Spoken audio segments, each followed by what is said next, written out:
ಓಂ ವಿಶ್ವಸ್ಮೈ ನಮಃ. ನನ್ನ ಪ್ರೀತಿಯ ಬಂಧುಗಳೇ, ಈ ದಿನ ಪೂರ್ವಭಾದ್ರ ನಕ್ಷತ್ರ ನವಮಿ ಎಂದಿರುವಂಥದ್ದು.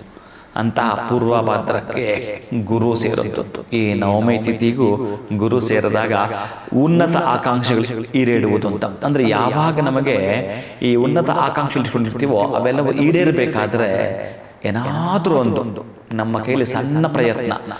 ಈ ವಾಹನ ನಿಂತು ಬಿಟ್ಟಿದೆ, ಪೆಟ್ರೋಲ್ ಇಲ್ಲದೆ, ಪೆಟ್ರೋಲ್ ನೀವು ಇಲ್ಲದೆ ಒಂದು ಡ್ರಾಪ್ ಪೆಟ್ರೋಲ್ ಇಲ್ಲ, ಮುಂದಕ್ಕೆ ಹೋಗಕ್ಕೆ ಸಾಧ್ಯವಿಲ್ಲ. ಎಲ್ಲಿಂದಲೋ ತೆಗೆದುಕೊಂಡು ಮತ್ತೆ ಆಗ್ತಿರಲ್ಲ, ಆಗ ಪ್ರಯತ್ನ ಪಡಿ, ಮುಂದಕ್ಕೆ ಹೋಗುತ್ತೆ. ಹಾಗೆಯೇ ಈ ಶ್ಲೋಕಗಳನ್ನ ಕೇಳಿಸ್ಕೊಳ್ತೀನಿ ಅಂತಂದರೆ ನಿಮಗೆ ನಿಂತಿರ್ತಕ್ಕಂತಹದ್ದೇನು ಗೋಚರ ಆಗ್ತಾ ಇದೆಯೋ ನಿಮಗೊಂದು ಅಗೋಚರ ಶಕ್ತಿ ಪ್ರವೇಶವಾಗುವಂಥದ್ದು, ಅದನ್ನೇ ನಾನು ಅದೃಷ್ಟ ಅಂತ ಕರೆಯುತ್ತಿದ್ದೇನೆ.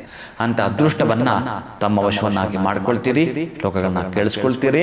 ಓಂ ಬೃಹಸ್ಪತಯೇ ನಮಃ ಅನ್ನೋ ಮಂತ್ರವನ್ನು ಕೂಡ ಹೇಳಿಕೊಳ್ತಾ ಶ್ಲೋಕಗಳನ್ನ ಕೇಳಿಸ್ಕೊಳ್ತೀರಿ, ತಾವು ಕೂಡ ಹೇಳ್ತೀರಿ. ಹರೌದ್ರ ಕುಂಡಲಿ ಚಕ್ರೇ ವಿಕ್ರಮೋರ್ಜಿತ ಶಾಸನ ಶಬ್ದಾತಿಗ ಶಬ್ದಸಃ ಶಶಿರೆ ಸರ್ವರೇಕರಃ ಅಕ್ರೂರ ಪೇಶಲೋ ದಕ್ಷೋ ದಕ್ಷಿಣ ಕ್ಷಮಿಣಾಂಬರಃ ವಿದ್ವತ್ತಮೋ ವೀತಭಯ ಪುಣ್ಯಶ್ರವಣ ಕೀರ್ತನಃ ಉತ್ತಾರಣೋ ದುಷ್ಕೃತಿಃ ಪುಣ್ಯೋ ದುಸ್ವಪ್ನನಾಶನಃ ವೀರಃ ರಕ್ಷಣಃ ಸಂತೋ ಜೀವನಃ ಪರ್ಯವಸ್ಥಿತಃ ಅನಂತರೂಪೋऽನಂತಶ್ರೀ ಚತುರ್ಮನ್ಯರ್ಭಯಾಪಹಃ ಚತುರಶ್ರಗಭೀರಾತ್ಮ ವಿದಿಶೋ ವ್ಯಾದಿಶೋ ದಿಶಃ ಚತುರಶ್ರಗಭೀರಾತ್ಮ ವಿದಿಶೋ ವ್ಯಾದಿಶೋ ದಿಶಃ.